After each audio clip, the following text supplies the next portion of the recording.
There are many misconceptions, rumors, fabrications, and half-truths surrounding the northern Maine city of New Aberdeen, especially concerning the events which befell it at the start of the Great Depression, then carried through the end of World War II and beyond. After the city was evacuated and quarantined by the United States government in 1950, it became a hotbed for conspiracy theories and wild works of speculative fiction. Thanks to the tight security put into maintaining it as a Q-zone, little evidence of what really happened there has been disseminated to the public. Recently, a series of recordings have surfaced which may be our first solid glimpse of what turned New Aberdeen into a ghost town.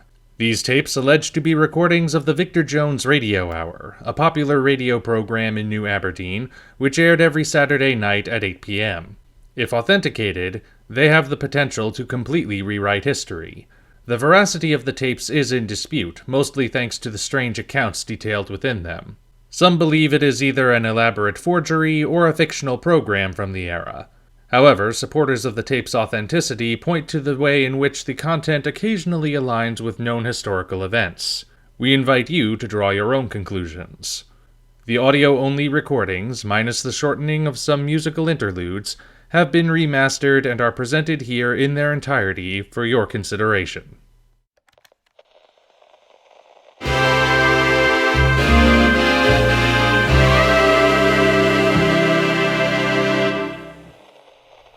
Welcome, ladies and gentlemen, to the Victor Jones Radio Hour, brought to you by Oyster Brand Toothpaste. 9 out of 10 dentists trust Oyster to make your teeth gleam whiter than pearls. That's Oyster Brand Toothpaste, available at your local drugstore. As always, I'm your host, Victor Jones. Thanks a million for tuning in. This is the Week in Review. The New Aberdeen Police Department's new fleet of patrol Zeppelins launched on Tuesday, and have been patrolling the skies of our fair city without incident. I bet some of you may even be able to hear the dull roar of their propellers right now as they soar overhead. Despite some concerns expressed by certain special interest groups, Commissioner Frank Oddsworth has stated for the record that the Zeppelins do not indicate the formation of a police state, nor are they an intrusion of privacy for the average citizen. Construction of the Valorum skyscraper officially entered its second year on Sunday. Despite several fatal incidents caused by safety infractions, the process continues to run smoothly. The building's commissioner, Hugh Valorum, remains enthusiastic as he promotes it as a future site for business in New Aberdeen. He also says it will, quote, beat Raskob's Folly by a mile, unquote. John J. Raskob, backer of the Empire State Building's construction and Valorum's longtime rival, could not be reached for comment. The strange activity in Lake Orr continues unabated. Since the beginning of last summer, visitors to the lake have been observing unusual activity in the water, largely consisting of strange disturbances, bubbles and churning on calm days, waves with no discernible source, and random fluctuations in the water's temperature. Joining the list of anomalies this week is minor but noticeable seismic activity, the effects of which did not extend far beyond the lake's shore. Scientists from Cobalt Labs have not provided any explanations for these anomalies as yet, but representatives wish to assure the public that there is no hard evidence of a volcano forming in Lake Orr. A rational explanation is sure to surface soon enough.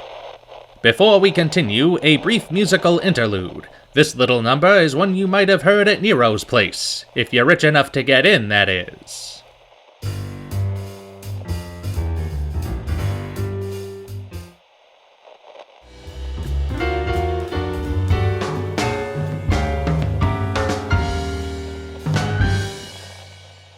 I always do enjoy a good musical number.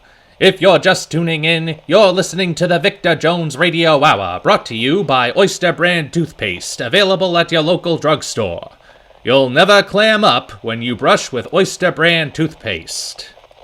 The station has been receiving calls about a mysterious masked entity skulking around the city for the past month, particularly in and around Union Street.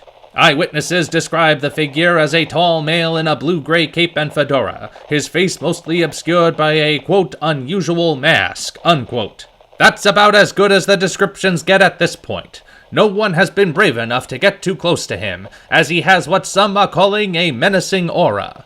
As he has yet to do anything obviously illegal, and his very existence has yet to be officially confirmed, the NAPD have not taken any action regarding this enigmatic figure. Personally, if I ever run across him, I'd like to pick his brain, ask what he's up to, maybe even get him in the studio so you lovely folks at home can get the full scoop on him. And now, another popular number for your listening pleasure.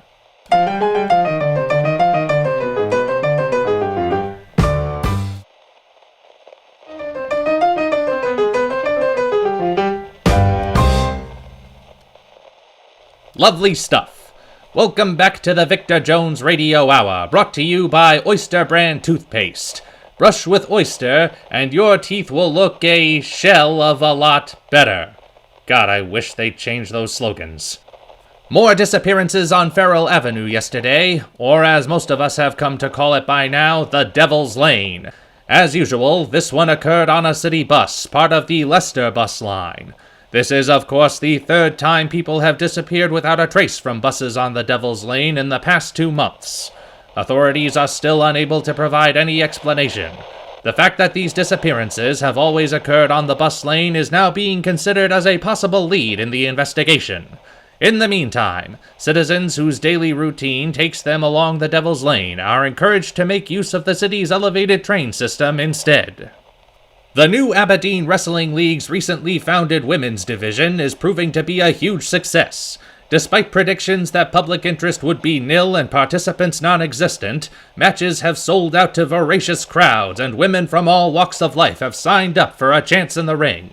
Right now, it looks like the one to watch out for is Maria Aquila, or as she's known in the ring, the Latina Eagle. This Mexican giantess of a woman already has 18 victories out of the 20 matches she's fought so far, and according to her agent Max Combs, she's hoping to go national, maybe even take on some of her male peers one day. If you ask me, she'd have an unfair advantage if that ever happened. Everyone knows it's uncouth for a gentleman to hit a lady. Whatever happens, my crew and I wish her the best in her future matches. After a 13-year absence, one of New Aberdeen's wayward sons who was thought lost has returned. Captain Joseph Blythe is back, folks. Blythe went off to fight in the trenches back in 1916 and quickly became known all across the Western Hemisphere for his heroic deeds on the front. He was declared MIA mere weeks before the end of the Great War, and after so many years, many of us assumed he was dead.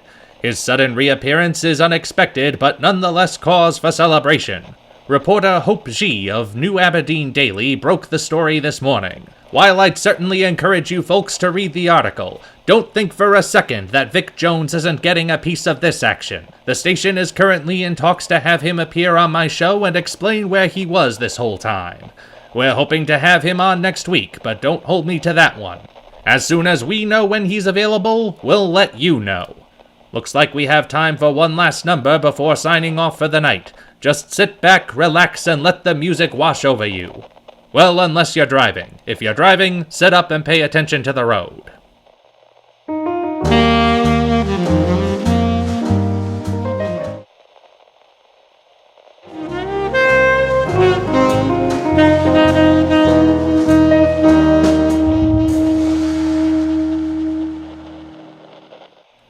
Almost time to go, folks, but before we do, I've been asked to read a statement from Mayor Tim Tomlin. He says, quote, "The allegations against this administration of backdoor dealings with the Migliore family are unfounded, salacious lies, and those perpetrating them are ordered to stop, lest they be charged with slander and libel," unquote.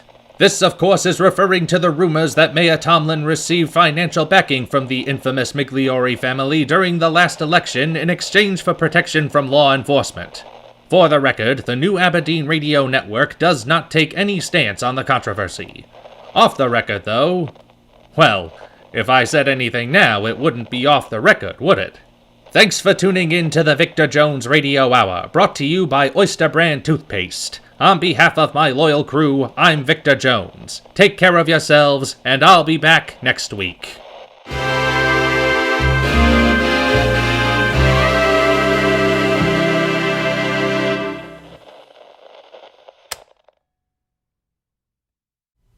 This has been the New Aberdeen Tapes, Episode 1, A Strange Week. Written, performed, and edited by Ryan Collins. Artwork by Snazzy Chapeau. Featuring the following music, available through Creative Commons and YouTube Creator Studio. 1940s Slow Dance Sting by Doug Maxwell. Kamagoe by Silent Partner. Da Jazz Blues by Doug Maxwell. And Moonlight Haze by Bird Creek. Thank you all for listening.